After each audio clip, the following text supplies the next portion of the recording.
Good morning, good evening, good afternoon, whatever time of the day you're listening to this. Welcome to another recording of Invincible You. Today we have the lovely Mark Ewen. Mark talked about his childhood adversity, his journey, and dipping in and out of therapy for most of his life and where it's led him to right now, which is the most important part. What really struck me about this recording was Mark's emotional awareness. From such a young age, he had profound emotional awareness. So that really struck me, and we kind of dip into that a little bit. So that's it. I hope that you enjoy this recording, and there's lots and lots to take away. Please share with those who you think might benefit. So welcome to the room, Mark Ewen. Welcome, Mark. Thank you for being here. Hi, thank you, Kevin. So just to give people a little bit of, I guess, background into who you are and why you stepped forward for one of these recordings. I'm Mark Ewen. I'm 50 this year, the big 50. The reason why I wanted to step forward is because I wanted to share with people who are listening and watching some of the messages about how you can kind of bounce back and, get back on your feet, kind of considering most things that happen to most people, just an idea of how to sort of be resilient and get back moving forward. So you wanted to share with your story with other people so as they could potentially learn and grow from it? Yeah. That's pretty much what I wanted, yeah. Love it, and I love that you really want to share that.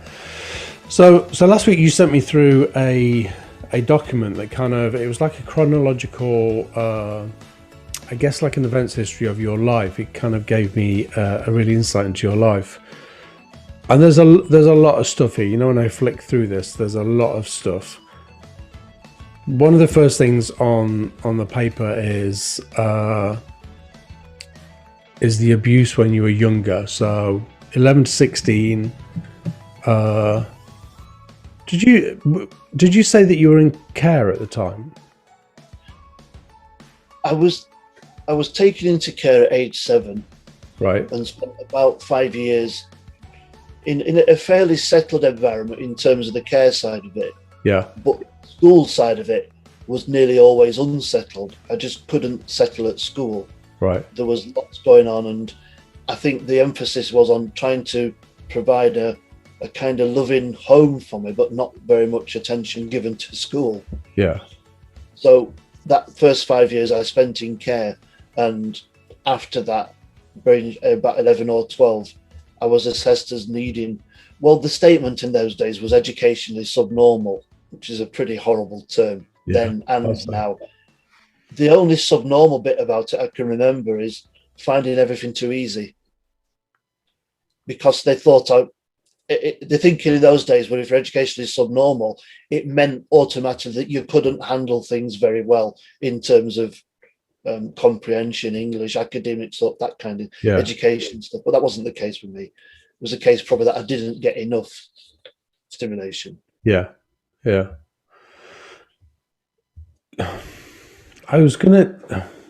Would it be too personal to ask why at 7 you went into care?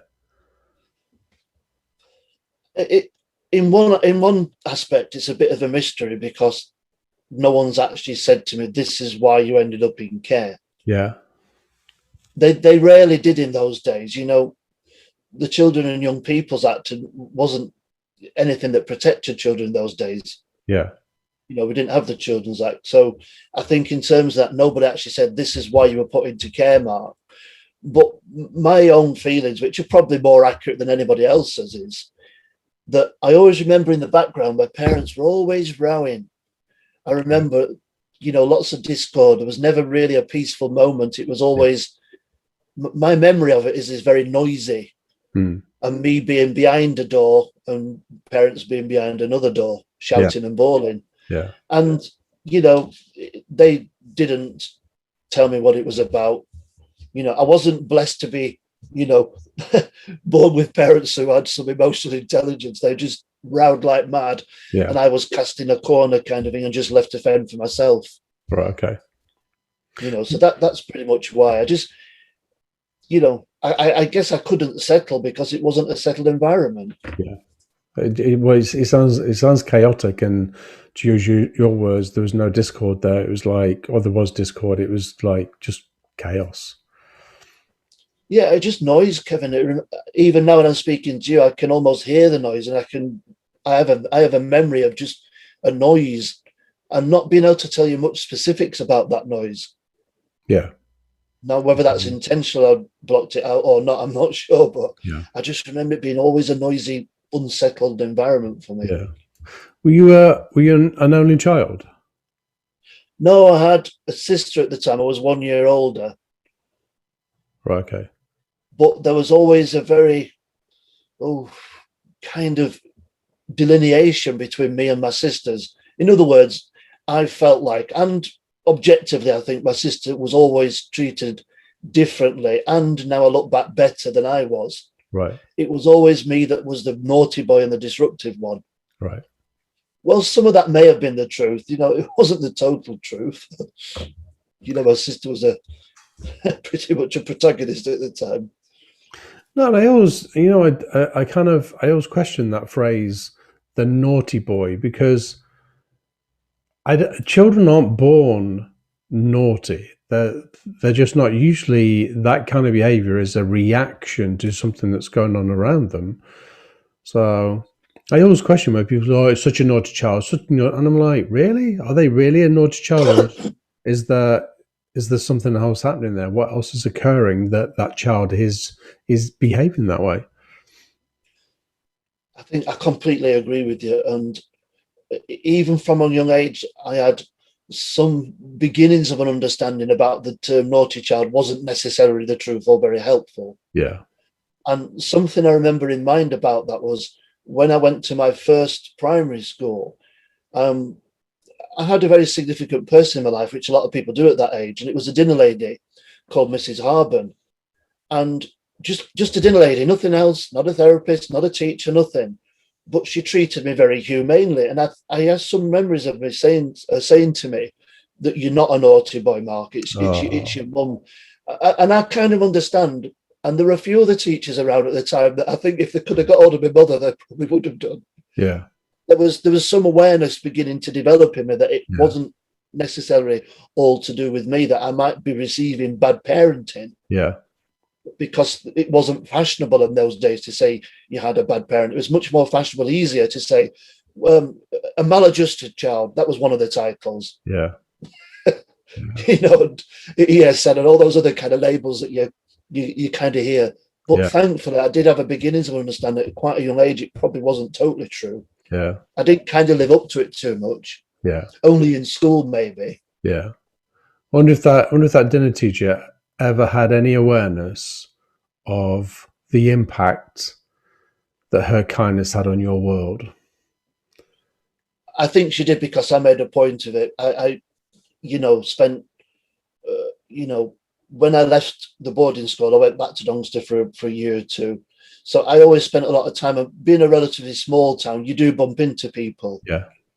And I've always had a kind of a weird radar, Kevin, that I bump into people because I'm longing to, I'm wanting to bump into them. So I kind of make it happen. I don't know if it's existentialism or whatever, but I always felt when I was walking around town that I would see somebody like that. And I did bump into Mrs. Harben quite a few times. And she told me once, she told me? She said she'd found a pair of gloves that my mum had given me, but they had lots of holes in them. Right. So she repaired them for me. And I didn't actually know she'd repaired them, and she put them back in my PE kit or something like that. It wasn't a massive hole, but it's a very significant thing that she said to me. Because it's kind of like your mum sent you to school with holes in your gloves. And that wasn't a good thing. Yeah. In her eyes. And she repaired them. Oh, what a beautiful thing to do, that she took them to one side and repaired the holes and gave them back to you. Yeah. And I thanked her many times. She's not with us anymore. What a lovely woman. So you left school. You left school in the summer of '87. Where did you go to from there? What happened then?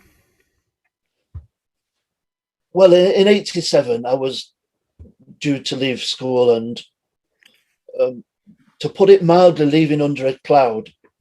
that would be a real understatement. Yeah. My memories of leaving school were having a pair of hiking boots thrown at me in a lecture theatre and told good luck. Wow.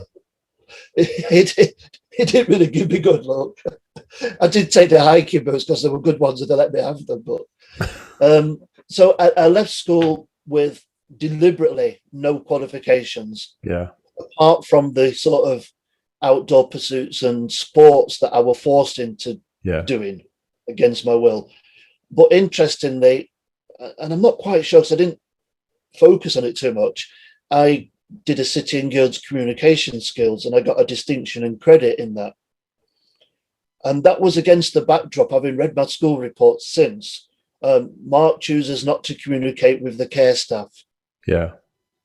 Well, yeah, it's true, Kevin. I didn't used to communicate with the care staff because why would you want to communicate with people who are abusing me and putting me through that kind of stuff? Yeah. So actively, I didn't choose to. So I left school, and because it was Doncaster in the 80s, doing anything that would have given any kind of credit to Margaret Thatcher at the time would have been unspeaken, i.e. YTS. I was not going to go on a YTS scheme. That just wasn't going to happen. I had a political awareness for about 2 years before I left school. So I thought to myself, what do I do? Because I'm not ready to do a job. I felt too unsettled to do a job. Mm-hmm. And I knew that if I wanted to go anywhere in life, I had to get some GCSEs. Yeah. So I went to Doncaster College to one of their open days, and they took me without any question, which I think was interesting because they could have, made a song and dance about my history of schools, but they didn't, which was good. And I took 5 GCSEs and I got 5 all round about grade C. Mm-hmm. And I failed statistics because I had to take statistics to complement the 5. But I didn't like it. I couldn't understand statistics, and I still can't, to be honest. So I got those, and it was hard work. It was hard work academically because it was all very new to me. It's not that I didn't study when I was in the boarding school. It's just that I didn't want to study. Yeah. And now it was different. I was studying and wanting to study really hard. Yeah. But finding it quite challenging. But particularly the sociology and psychology, I felt, obviously I felt quite liberated by them. That gave me an understanding as to what was going on, what was going to happen and what had happened. So I did that for a year. And then I thought to myself, I'm still pretty messed up. I knew that, but I'd managed to get through, which told me something. I could do it. And I thought I really liked this studying lark. Mm-hmm. I got myself a job in a kebab shop and I was happy. I was having a reasonable life. So I signed up for another 2 years, which was the preliminary certificate in social care and social sciences at the time, with A-level psychology and sociology. And that was a baptism of fire because I was the only male on the course for 2 years. Yeah. And having been in a boys' boarding school for 4 years, being, with all boys, it was really, really quite strange. Yeah. I think there was a bit of a honeymoon period where I found it a little bit different. Yeah. Unusual, challenging. But, then as I start to, kind of experience the feelings of, I call it a late teenager. Yeah. Going into that, then, things become a little bit more complicated, but not so much because, for want of a better way of putting it, there was lots of girls to choose from at the time. Yeah. So it wasn't like I was, didn't have a lot of choice. And there were a few really good people that didn't know about what had happened to me because I never disclosed it to any of them. But I think, people sense things and they sort of adapt accordingly to it. Yeah. So I was okay for 2 years. It was pretty good. I did quite a few placements as part of the course. And I actually did a placement in the nursery of the assessment school that I was statemented in. Wow. Which was really quite interesting for me. And they were really good. They received me with open arms. There was no animosity or anything. Well, there could have been, because it wasn't long ago. It was only perhaps 8 years before that. So, so I did that. And, like I say, I got to the end of that and got the certificate, got the A levels, and then, tried to think about what next. Yeah. At this point, are you beginning to understand your early beginnings? So get a greater awareness of your childhood. Is that starting to resonate at this point? I think what started to resonate and surface at that time was that I was very angry. I was very angry, but I wasn't really sure about what it was. Right. Okay. It felt like a big ball of elastic bands kind of anger. Yeah. I couldn't separate out what was making me angry. I just knew. Yeah. And because there wasn't a lot of thinking about awareness of mental health and abuse like there is now, I didn't have a lot to compare it with. No. No, not at all. So certificates achieved, starting to look outwards. Where do you go to from there? What was next? I'd pretty much made my mind up that I didn't want to stay in Doncaster. Yeah. Not for any massive reasons, apart from I felt like I couldn't or wouldn't get a job. Because at that time, economically it was suffering, it was on its knees. Yeah. So I thought I need to start looking elsewhere. And these were the days when people used to read the newspapers on a Wednesday, Guardian, to see what jobs were around. Yeah. But there was a joke at the time, Kevin. We didn't read them to see what jobs were around. We read them to see who had lost the job. Yeah. And then we could apply for it, kind of thing. So I found this organization called the Cyrenians, who are still going, who do a lot of work for homeless. Yeah. And I read about it. I think it wasn't a typical job. It was an application form or something like that. But I applied, and it's something like £70 or £80 a week, plus a nice railway cottage in Swindon and all the meals at work. And, I thought to myself, being quite basic, being not having a lot of things, that was quite good for me because it was all compact. Yeah. So I applied there, went down for the interview, came back, pretty much phoned me next day and said, yeah, you've got the job and everything. And, I was pretty much over the moon about it because I hadn't had to struggle to find a job. Yeah. Like I thought if I'd have stayed in Doncaster, I would have done. So I got this job working in a direct access men's hostel. And again, another baptism of fire, literally no training. You find yourself on literally opening the door to people who have got some real trauma, some real different stories, some real multiple needs. So, I felt it was quite overwhelming at first. But as I began to make friends with some of the staff, and one guy from Sunderland became a good friend, I settled in there, and I realized what I enjoyed doing. I just, by accident, I think, I enjoyed cooking all for there were about 40 residents, and I used to cook for them every day. And I tell you something, it would have been easy being a chef at the Ritz. They were so picky. And I couldn't understand. I'd had it drilled into me. You shouldn't be picking fault with my cooking. I was doing my best. So I got on really well there for about a year. And then part of, the decommissioning, the defunding, whatever you call it, what always happens in these areas, they had to get rid of 2 staff. And that was my friend from Sunderland and me from Doncaster. Yeah. So that came to an end. But I had a really good time because people came through the doors and people had very similar stories. Even if they didn't go fully into things, I was starting to link some sort of feelings about what they were saying to me. Yeah. I wasn't aware of myself at the time, but I was aware there's something in common. And a lot of people in that situation, now I look back, were talking to me about abuse, but I probably didn't know it at that time. I thought it was just a tough life. Yeah. Yeah. How old are you at this point? So government cutbacks, how old are you when this happens? I'm probably about 20, 21. 21, okay. So I see here that you started psychotherapy at that point as well. I was doing. I didn't do anything while I was in Swindon Yeah. because I kind of didn't feel that need. Yeah. It wasn't obvious to me at that time.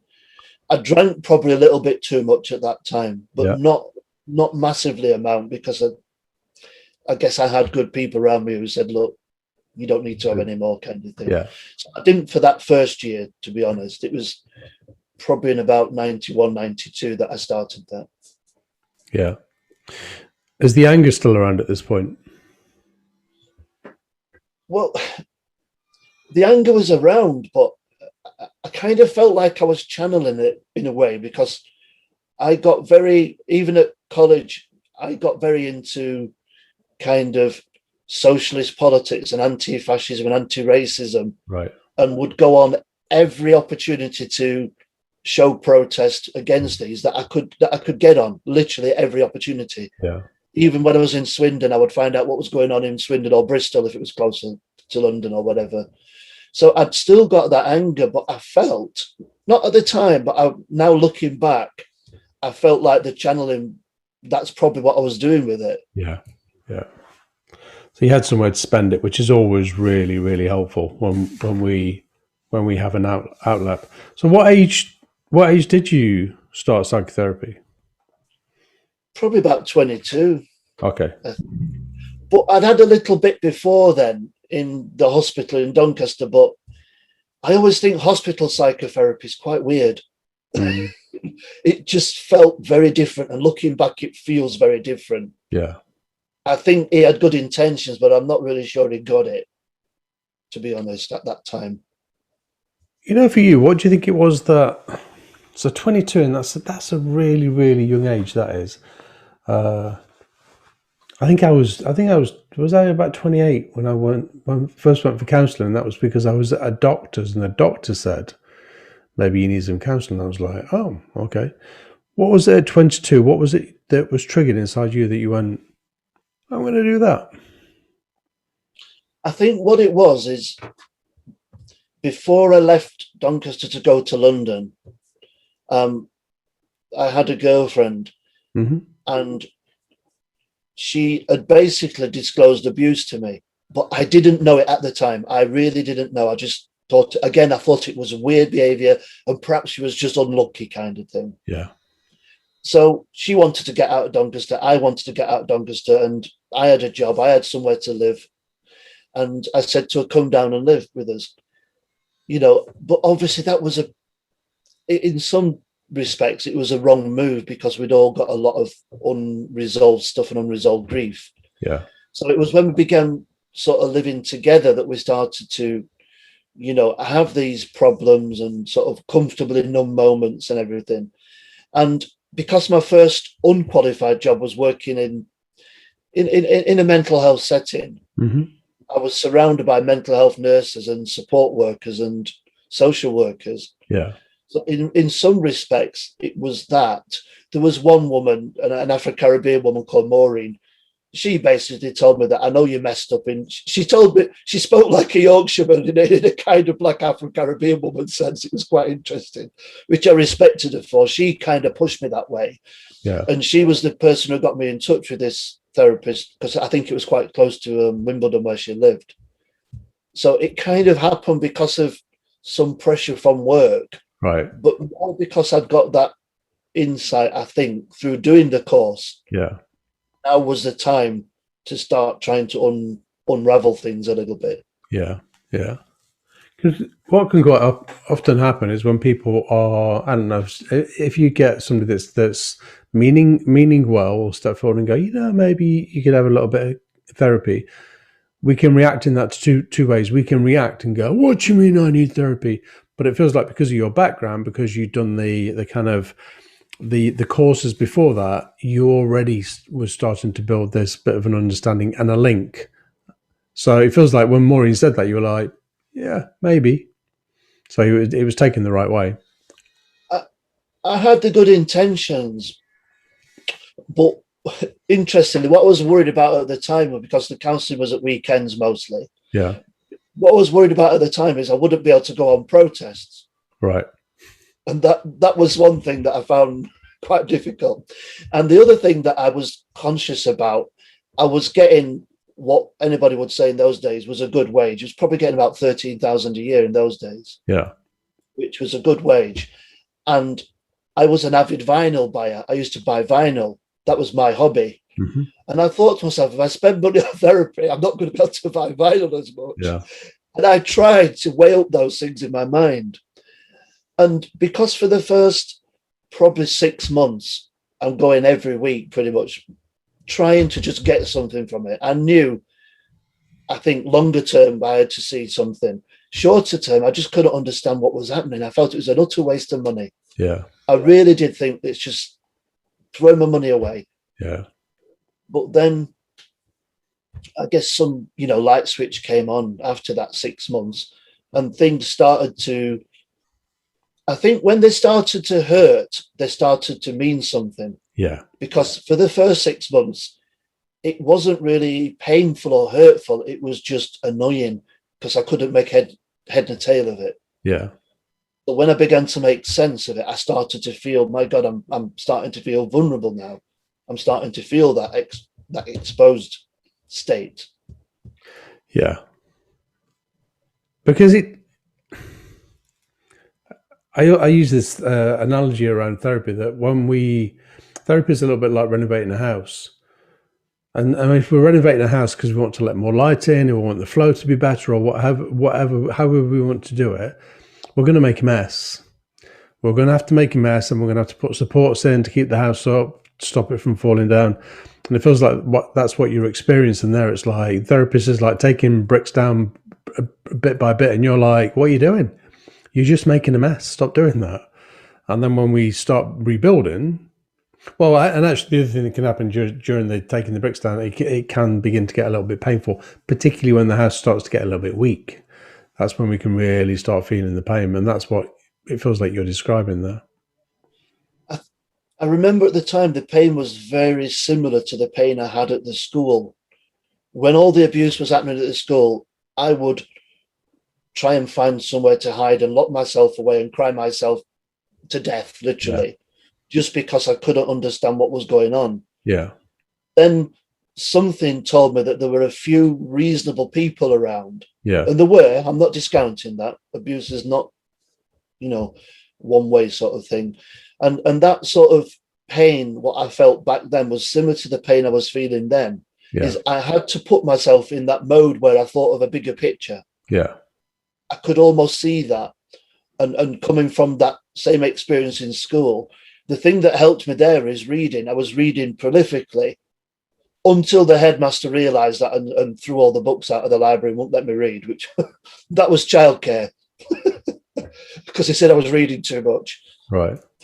I didn't tell him that I was reading Rise and Fall of the Third Reich and I was assigning characters to the staff. that gave me a good understanding in some respects of what was happening. Yeah. So that pain you're right about, I knew that I had to go through that. Yeah. I was not stupid to think that going through therapy was just like, going to the doctors, you're given a tablet and you feel a little bit better and then that's okay. I knew I was embarking upon something that I needed. So you stayed in therapy for about 6 months? Well, no, I stayed in that same therapy for about 2.5, 3 years. Wow, that's brilliant. Well done. 2.5 years of that. And I do say now, it's the best money I ever spent. I wish to God I got the money now, Kevin. I'd spend it again. It's not a waste at all. And what strikes me there is the investment at that age, at that kind of young age of early 20s, 2 to 3 years in therapy. I'm like, the investment there is just incredible. So, well, I had to do it because I just had to do it. I think you're right in what you're saying, backtracking. If I hadn't have done those type of courses, I might have changed, gone down a completely different road. Yeah. But they gave me, I guess, the background. Yeah. To a better background to enter therapy into. Yeah. I wasn't, in some senses, so messed up that I couldn't hold down a relationship or a job, or I had drinking, alcohol, gambling problems. Thank God I wasn't. Touch wood. I wasn't that. It was just something that I knew. And if that's one thing that people can take away, is it, that's pretty much it. If there's a background to something and you feel it, then just go for it, because you're not always sure. When I entered therapy, probably same as you and everybody else, you're not sure what it is. You're not sure whether it's going to work, whether you like it or not. And we all go through that therapy sort of cartwheel syndrome, where you find one therapist who you get along with, and you think to other one, oh my God, please never again. I've had that experience as well, so it gives me a comparison. But thankfully at that time, after that 6 months, I was so close to giving it up, because I was trying to drive at the same time in London, which was a nightmare. Yeah, I can imagine. Which I never drove since, by the way, never since. So the background was very important to that. Yeah. Well, it just provides that link, doesn't it? It just, like you say, that baseline of, oh, there is something here. There's a psychological understanding, and then all of a sudden, Maureen steps in. You're like, oh yeah, maybe that could work. So it feels like it was just a really profound moment for you. Those 2 or 3 years. I love that. Right, so we're at a point now where you're applying for support work type jobs. No. After London, I went to do my diploma in social work. Okay. Oh no, sorry. Sorry. The counselling took place when I moved to London. Yeah. And that was the first support work job that I did. Right. Okay. Which was when the big hospitals in London were closing down and pushing people back into the community. Yeah. That was the job at the time.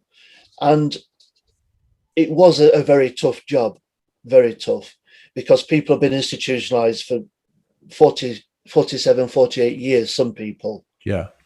And, trying to rehabilitate and reskill. It was a very tough job. Yeah. But, I enjoyed it, because most of it, I had a good team.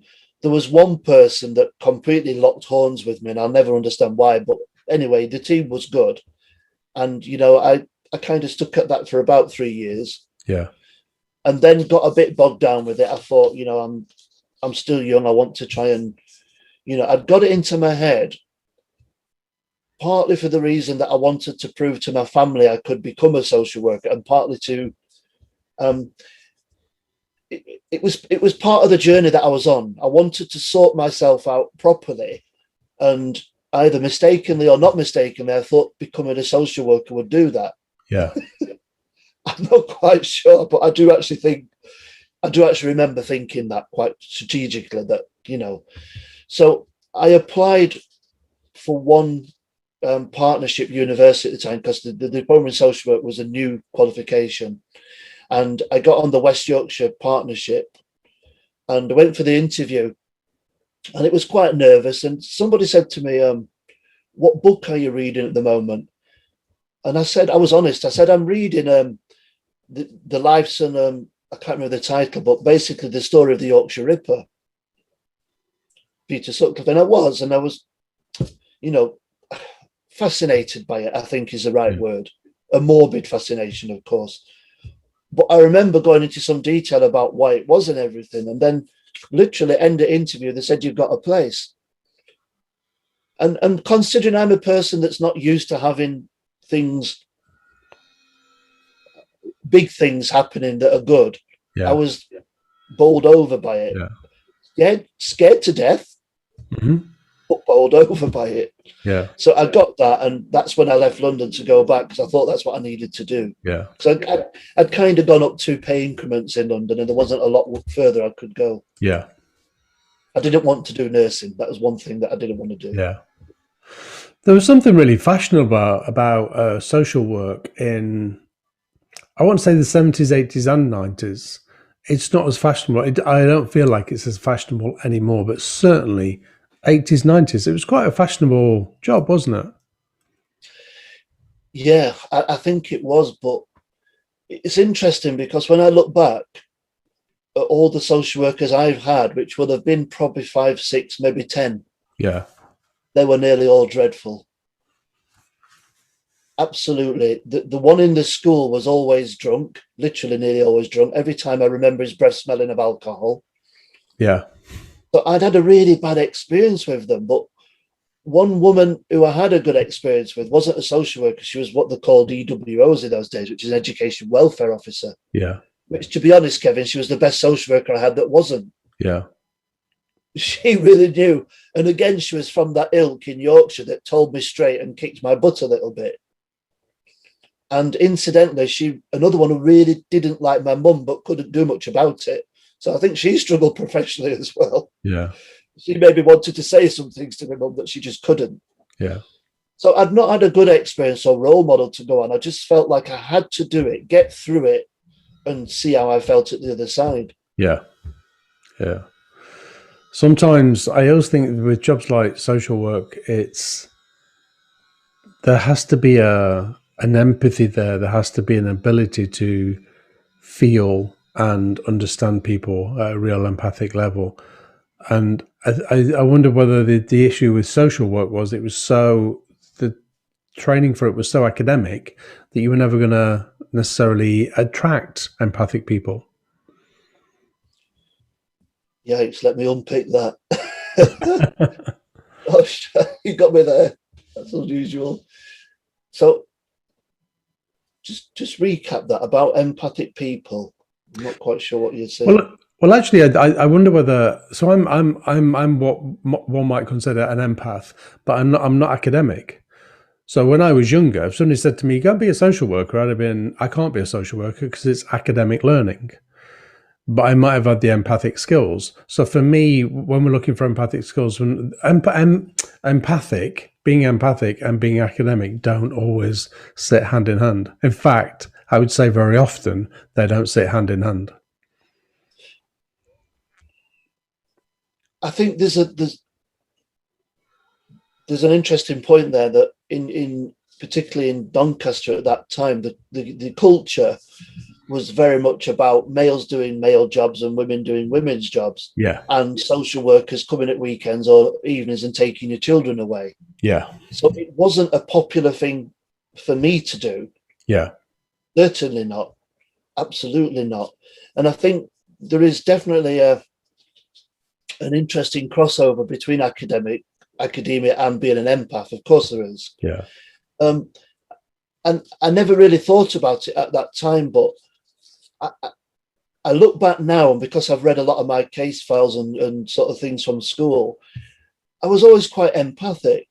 Yeah. I remember that, and perhaps they would have never have seen that. So perhaps it was when I left school, I wanted to be a train driver or a chef. Okay. Then really, really, very quickly, I realized I didn't, and that I must go into something with people. Yeah. So there was something that had already been, I guess, the foundation had been laid before. Because when I mentioned earlier that, they said that Mark didn't communicate with the care staff, and the next sentence of that report is, he was often found at the bottom of the field talking to the frogs and the cows. Yeah, hands up. I completely surrender. I did that. I was guilty of talking to them. And I had a really, sort of, I don't know if it's empathy with animals, maybe it is. A bit deeper down, maybe it's an empathy with animals. But I felt at the time that I got something important from the animals that I didn't get from people that were supposed to be caring. So that, so talking about empaths and academia, yeah, there was a bit of a clash, but I never felt like the course was really academic. In some parts it was. Yeah. Bits that I struggled with more than that, I think, were the placements. Yeah. They were tough. Yeah. But study wasn't so bad, because I kind of done a bit before, I think. If I'd have gone straight, I wouldn't have gone straight from school into a social work degree. That wasn't going to happen. But I'd laid the foundations for it, I guess. Absolutely. I wonder whether when you were talking to the cows and the frogs, whether it felt safe and whether you felt safer there than talking to other humans. well, there were no point in talking to these cannons. They were like cannons. You know, the fuse was incredibly short. Yeah. And, you know, now I look back and I understand the profile, the psychology, all that kind of stuff Yeah. about abusers. Everything I did, I kind of feel vilified and vindicated about the reason why I talk to them. Some people may think it's a weird thing. Not really. You're right. I felt safe there. Yeah. And I felt safe in a church environment, but was never religious then and was never religious now. Yeah. Because I found something that made sense to me. Yeah. You know, and talking about, you know, Maslow's needs and everything, I kind of got that need at least a little bit catered for. Yeah. Well, again, in a church environment, we can feel a sense of safety. What's the first thing people do when they walk into a church or a chapel or a cathedral? They'll go, it's so peaceful, so peaceful. And a lot of people get that sense of peace there. And thinking about your childhood and thinking about how chaotic it was, to feel that overwhelming sense of peace, you kind of just sink into it a little bit, don't you? And I've carried it throughout all my life, that need for that peace and that sort of isolation at times. Yeah. That has been really useful to me. You know, so yes, I have carried that through, and I'm glad I do. I don't mind noise and chaos. I don't mind going to London if I really have to. But I also like complete quiet. And I did break the lockdown a couple of weeks ago and go to a cave in Derbyshire, which I've been going to since I was 13 or 14. So Good. But I know where to go. So yes, it's still important to me. Yeah. And I guess if I hadn't have had that, and if I tried to fight all the time, like a lot of the boys were fighting all the time, I didn't do that so much. No. I just numbed myself. I had a question for you that we talked about before we started to record, but actually you've kind of answered it. And the question was going to be, at what age did you learn that actually your past didn't need to dictate your future? But I am going to ask it because although you entered therapy at about 2022, at what point did you really learn that actually you didn't need to let the past dictate your future? I think it was quite early on because, you know, a kind of partial release from that was when I was, you know, when I left home, when I managed to get irreconcilably estranged from my parents, which I had to do to get benefit in those days, then I started to feel that I was away from them because I didn't want to be with them. And I knew I was away from school. So there was a massive relief and weight lifted off my head. Yeah. And so that was about between 17 and 19.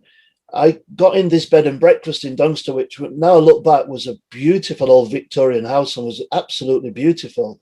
I didn't realize how lucky I was. I really didn't. And again, the landlady and landlord were kind of like big adoptive parents. And there was an agreement between them and Doncaster Social Services that wasn't official, that they'd look out for people. Yeah. And they did, Kevin, they did. And I was lucky to land there because I could have been in a worse place. Yeah. It was a bit tough at times when used to come in late at night and they would want to demand to know where you'd been. And I used to say, well, you're not my parent, blah, blah, blah. But actually you were my parent in some respects. Yeah. So it was pretty much early on that I began to realize that I didn't have to, report to staff. I didn't have to do these things, but saying that, there was still a lot of hangovers that, for example, we used to have a fire bundle where you roll all your clothes in your jumper in case there's a fire. Right. I couldn't get out of that for a good 5 years. Wow. And putting my towel with the label on facing in the middle. There's some things I really couldn't break from for a long time. But they became less and less and less. As I became more involved and distracted in other things, I began to realize that, I can go on an anti-fascist demonstration, anti-racist, and I can, shout my voice. I can say what I think about inequality and about, the political status at the time. And, and interesting, I also remember that because we had really good support in those days, and we had something called socialist solicitors, which is not left anymore. It didn't matter too much if you got arrested, because you only ever got arrested for being a bit mouthy. Yeah. So, but I realised then that there was in the sort of politics that I was involved with, there was also a bit of a no, not a bit, quite a lot of a caring community. Mm-hmm. It's hard to say that when you're in pubs in South London in punk gigs, you don't see that, but it was part of that. Yeah. So there was a gradual realization that I was beginning to understand that I could make a difference. Yeah. I think through other people at the time, through doing things for other people. So it wasn't the perfect resolve, because it wasn't so much for me. It was, I felt like I was doing things for other people more, rather than myself. Yeah.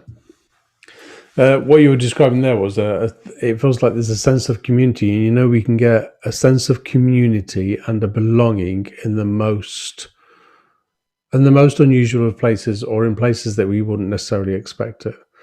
And it feels like that's what you got from those environments. I guess I've always had the ability to identify and extract those kind of environments, which has been my saving grace, I think, quite a lot of the time. I've got written in front of me here, restarted therapy. I got first qualified a social work job in Manchester and then restarted therapy. How old are you now? 24, 25. Oh, wow. Still quite young.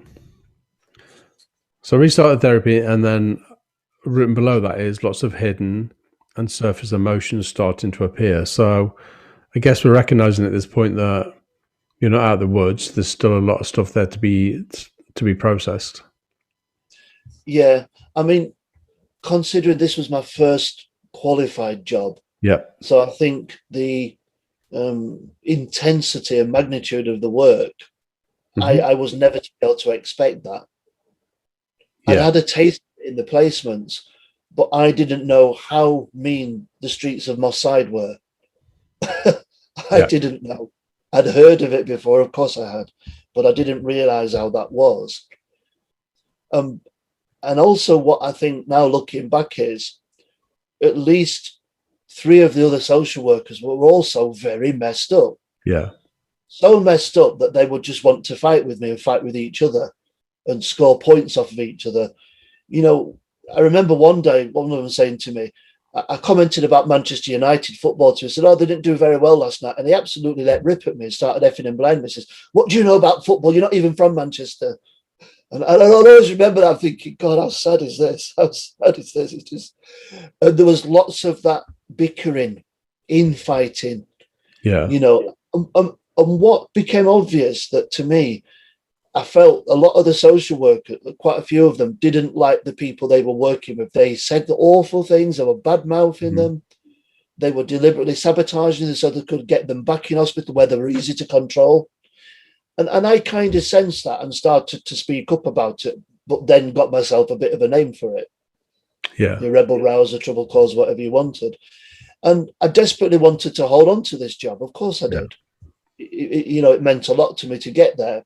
Yeah. So that's when I realised that, I looked back and I thought the stuff I'd had in London was really useful and good. So by logic, it'll work again. Yeah. Now, on a scale of 1 to 10, if London's, a 9 out of 10, Manchester was probably about a 6 or a 7. Right. It wasn't as good, to be honest. It kind of didn't feel like it was really doing what it did in London. London was a big experience. Yeah. Manchester felt like a bit of a continuation, but not getting much further. Yeah. But again, I'm not sure if I had the best therapist or picked the best therapist, or maybe I didn't attach as much importance to it then. I don't know, looking back. I wrote down, when we started talking about that section there, I wrote down a word, and the word was threat. And I can't help but wonder whether, so you do the qualifications, you get the qualification you want, and then you get the job attached to the qualifications. So the importance, so therefore the threat gets increased. And then it feels like lots of hidden surface and emotions start to appear because it feels like you're challenged that little bit more. So I've got a qualification, so that puts me up the scale a little bit, and now I've got a job attached to the qualification. I just wondered where your threat level was at, and whether that was the reason. That was the reason that you were getting more releases of emotions. Does that fit? I think, using the analogy of a circus dog, yeah, I had to jump through a lot more hoops Yeah. that perhaps I'd never anticipated Yes. or Yeah. had been prepared for me on the course. The course wasn't fantastic. It Yeah. wasn't. And I think people acknowledged that. So there wasn't much preparation in terms of the real world. Yeah. I mean, this was inner city Manchester in the 1990s in Moss Side. Yeah. It was a hellishly difficult place to be. Yeah. So yes, I did have to step up, Yeah. but at the same time, not had any real experience of stepping up. Yeah. And I think, you know, and at that time the course was new, and all the other social workers had done the older social work qualification. So there was also that rivalry, that animosity, that lack of understanding about what the DIPSWA actually was. There was always this belief that, you know, the CQSW was better than the DIPSWA. Now, you know, the jury's out on that completely. Who knows? Mm-hmm. But there was certainly that kind of attitude that I was the new person with the new qualification. Nobody really knew about the DIPSWA at the time. It was a new course. Yeah. I was in the second intake ever. So I think you're right. There was definitely I felt more under threat from these people that, you know, I guess I felt like they didn't understand why I wanted to say, look, you know, that client you said is a bit of a whatever. Why do you think he is? What do you think? You know, because I used to challenge them on that, and I used to openly, I've always been open to go challenge them and say, look, you know, do you really think it's any good putting him back in hospital? For, you know, he's been in that hospital for 12 years now. Isn't it about time we broke that? I was coming at it from quite a disruptive point of view. I know that. But I stick by what I did and stick by what I said because, you know, for example, you know, I used to meet quite a few of my clients in some of the pubs in Manchester, in Whalley Range and Moss Side. I used to do that, Kevin, because the fact is they were never at home. This is where their life existed. They might be, you know, selling a few cigarettes in the bookies. Yeah. And that was the community social work aspect for me. I know where to find them. Yeah. If you're a social worker doing the traditional thing in those days, if you're in a certain section, after 3 failed visits, you go down with the police and you bang them up with a psychiatrist. Yeah. You date them. And I think I posed a threat to them. Yeah. And I guess if you pose a threat to somebody in that space, you also feel a threat coming back because there's a resistance. Yeah. So, you know, in the end, I adopted that mentality where I used to go in very early, get as much paperwork as done as I could and get the hell out of there. Yeah. And then come back and just finish up the day. Yeah, that worked for a bit. Yeah, absolutely. That sense of unsafety that we're talking about there, we can negate that if we have an inner sense of safety. Do you know what I mean? If I feel safe within my own system, then the threat that I can take coming at me it could be increased. But it feels like, because the part that I'm not stuck on, but I'm really curious about, was the fact that as you're going through all of that and you're challenging a little bit, you come at it with fresh eyes, you're fresh out of kind of getting your qualification, and you're challenging it for good reason. Do you know what I mean? It doesn't feel like you were being disruptive. It feels like you were gently challenging some of the processes and ways they'd done things for years and years. Here you were, fresh out of doing your qualification and going, why do we do it that way? Why do we do it that way? But like you say, what comes back is threat. And if your own inner sense of safety isn't there yet, then you're definitely going to feel that. And that's where these new emotions start appearing. This is stuff that, going back to childhood, hasn't yet been processed to then allow you to feel safe again. Mm-hmm. I think that's a fair reflection. Yeah, I think that's probably what's going on. So I was Certainly. probably hoping to find some balance from the continued therapy, Yeah. which I guess looking at the end of the 5 years that I stuck at the job, was a gradual down process. There's no Yeah. doubt about that. It was going down. Yeah. Coming towards the end of that 5 years is when, the straw that broke the camel's back, so to speak. Yeah. And I only ever wanted, to be honest, support from my manager. Yeah. I only ever wanted that. But when she told me one night she'd only had 2 bottles, she was late for work, and I said, "Why are you late?" She said, "I crashed in a ditch outside Saddleworth." And I said, "Oh, did you?" She goes, "Yeah, but don't worry, I only had 2 bottles last night." And I remember saying to her, "Sandra, do you realise what you've just told me?" And then she absolutely blew a stack. But this was a person that had been blowing the stack off and on for 5 years with me and the team. So there was very little I could do about it. And in some respects, I think there was very little therapy could do about it. Mm-hmm. Therapy wasn't the sticking plaster at that time that would have worked. That needed, a complete overhaul, that team. Yeah. Looking back, they weren't looked after. No way. Interestingly, you know what I hear then? What I wasn't triggered, but I get immediately as you said that about Sandra and her 2 bottles. So I have a team member or employee here looking towards manager for support and guidance and all of that. And then all of a sudden, manager tells you that she's had 2 bottles the night before. And again, your inner sense of safety is triggered. But really interestingly, what I was taken back to was your childhood. So as a little boy, you look to primary carers to have that sense of safety from them, and you look at them and you can't get it. And here you are, late 20s, I'm guessing, at this point, looking towards your manager for a sense of safety, and you couldn't get it. The whole thing is like a mirror reflection. Yeah, it's an interesting spin you put on it, but it's accurate, and I'll never know why I've had this ability to try and ability to have a sense of justice and what's right and what's wrong. Mm-hmm.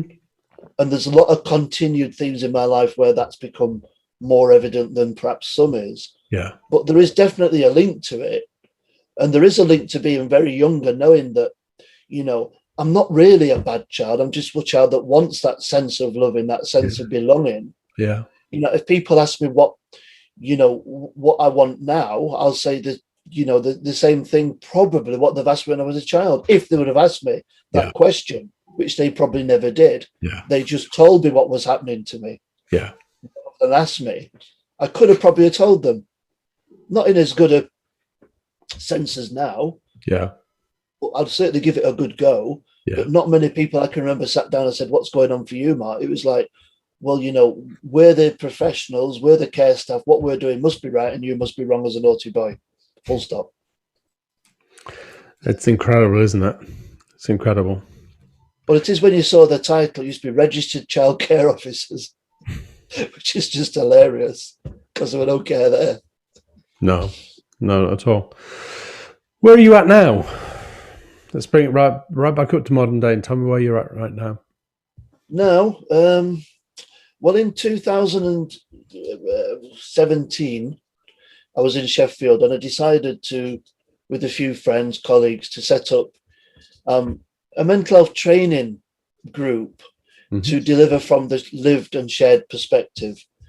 Because it was starting to be talked about in those days that, that point of view and delivering training from that perspective was really useful. So we formed with about 4 or 5 of us, and we did okay for about 2 years. We didn't get lots of work, but that's because we didn't want it. We were just happy what we were getting. Yeah.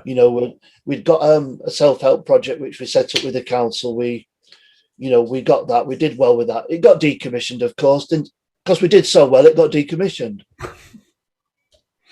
Which is nearly always the case. Yeah. So anyway, we did that. And then a kind of 2000, but shortly before that, I'd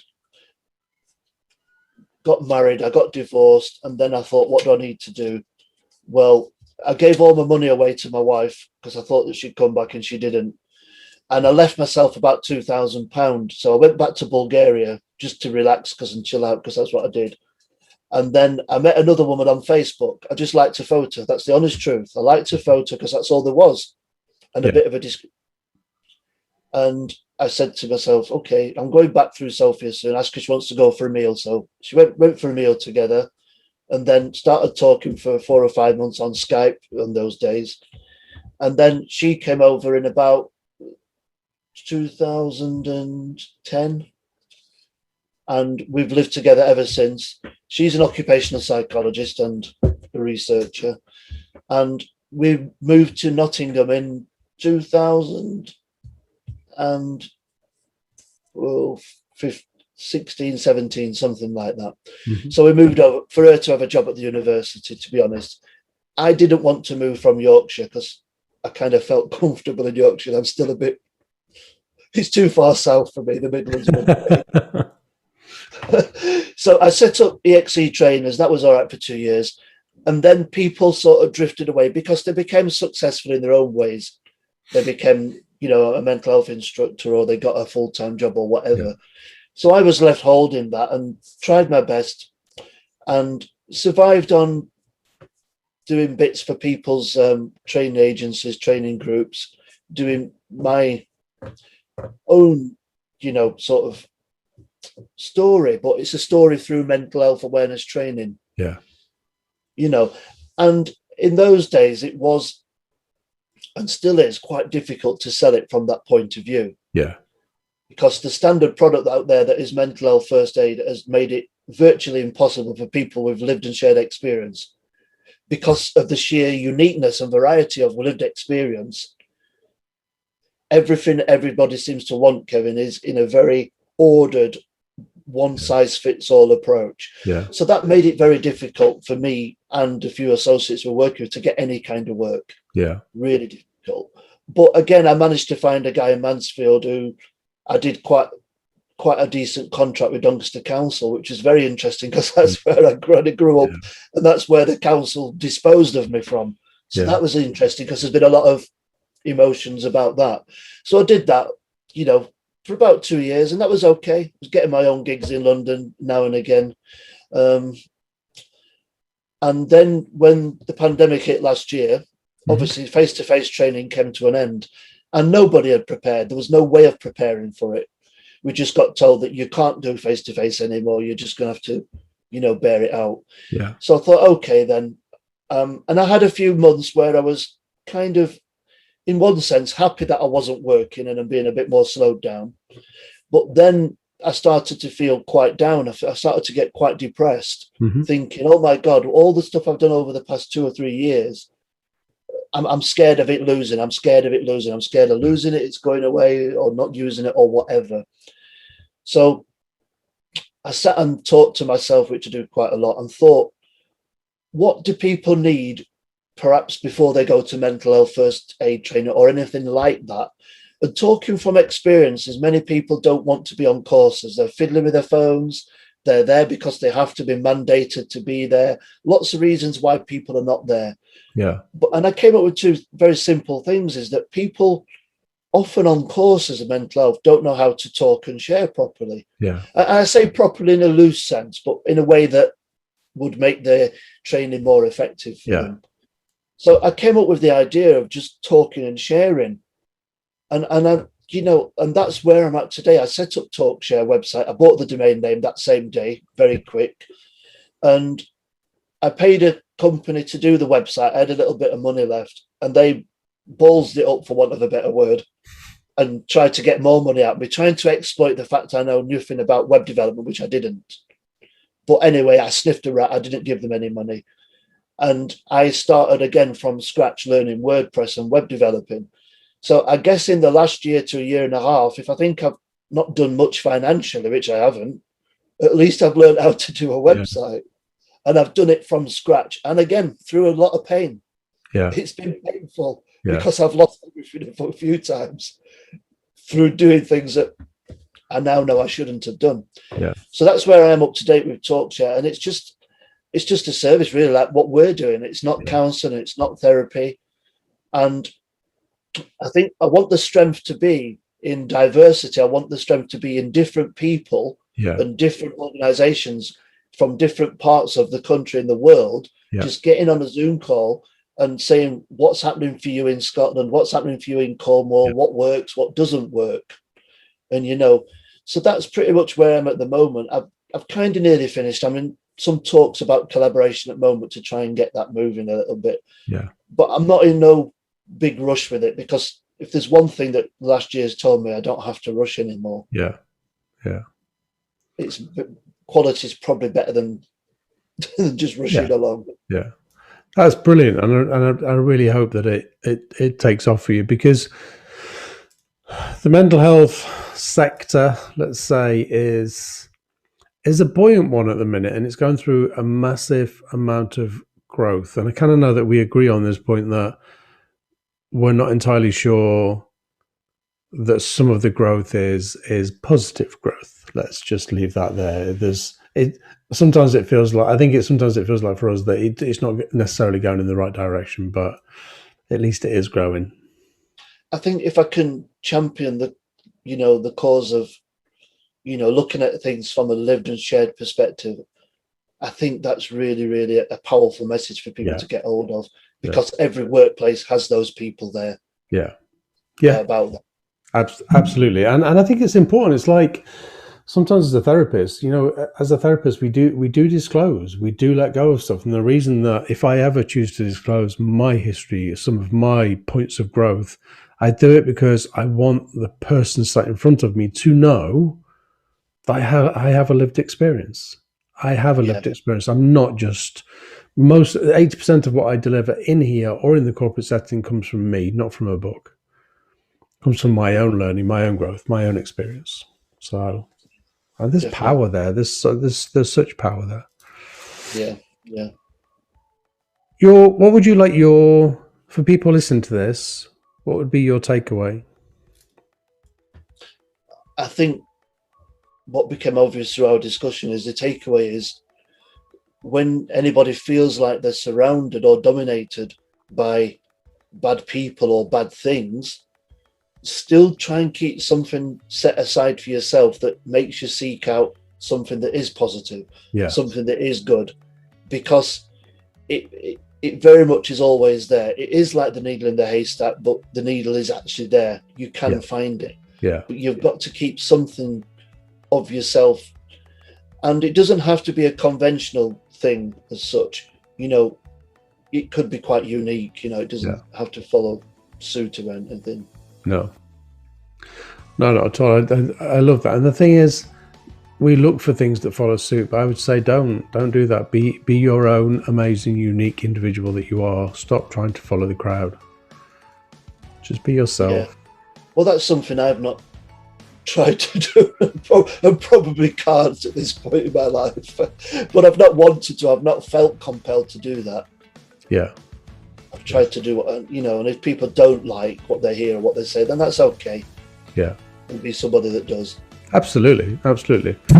Mark, thank you for sharing your story today.